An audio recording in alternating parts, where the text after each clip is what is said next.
శంకర భారతి స్వామి వారికి, అదేవిధంగా ఈ సమావేశంలో ఉన్నటువంటి పెద్దలు మన ఎల్లి ప్రసాద్ గారికి, శ్రీమతి వాణీదేవి గారికి, అరవిందరావు గారికి, వేణుగోపాలాచారి గారికి, గోపాల్ గారికి, ఎస్వీరావు గారికి, ప్రభాకర్ గారికి, జ్వాలా నరసింహారావు గారికి, రాము శర్మ గారికి, శేషప్రసాద్ గారికి, శ్రీనివాస్ గారికి, మన చెరువు రాంప్రసాద్ గారికి, రాంబాబు గారికి, అదేవిధంగా చంద్రమౌళి గారికి, దర్శనం శర్మ గారికి, ఈ యొక్క అధ్యక్షుడు అయినటువంటి యొక్క వద్దిరాజు విజయ్ కుమార్ గారికి, చాలామంది మిత్రులు ఉన్నారు, పోలీస్ ఆఫీసర్ ఐపీఎస్ ఉన్నటువంటి శ్రీనివాస్ గారికి, మూర్తి గారికి, అందరికీ పేరు పేరున నమస్కరిస్తూ ఈ యొక్క కార్యక్రమంలో ఇంతమంది తక్కువ సమయంలోనే ఈ యొక్క కార్యక్రమాన్ని మనం ఏర్పాటు చేసుకున్నా కూడా ఈ యొక్క ఇనాగ్రేషన్కు ఇంతమంది రావడము చాలా సంతోషకరమైన విషయం.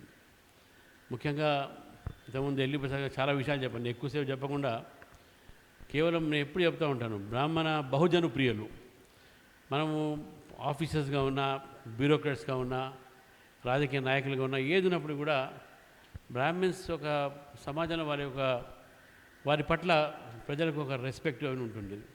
కానీ ఈ మధ్య కాలంలో మనం ఆ స్థానాన్ని కోల్పోతున్నటువంటి ఒక సందర్భం మనం చూస్తూ ఉన్నాం.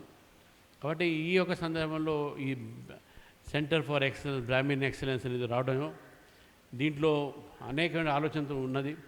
బ్యూరోక్రాట్స్ని, అదేవిధంగా రకరకాల కాంపిటేటివ్ ఎగ్జామ్స్కు బ్రాహ్మిన్ స్టూడెంట్స్ని ప్రిపేర్ చేయడం అనేది చాలా మంచి కార్యక్రమం ఇది.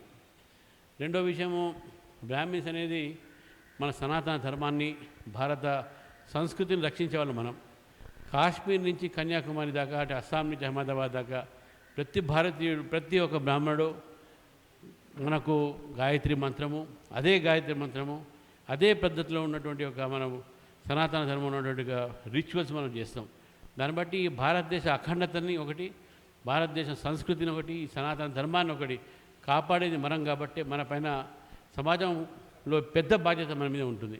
కాబట్టి అవన్నీ కూడా మనం గుర్తుపెట్టుకొని ఈ యొక్క సంస్థకు నా తరఫు నుంచి నా పూర్తి మద్దతు ఉంటుందని చెప్పి తెలియజేస్తూ ఈ అవకాశం ఇచ్చినటువంటి జ్వాలా నరసింహారావు గారికి ముఖ్యంగా నేను ధన్యవాదాలు తెలుపుతాను.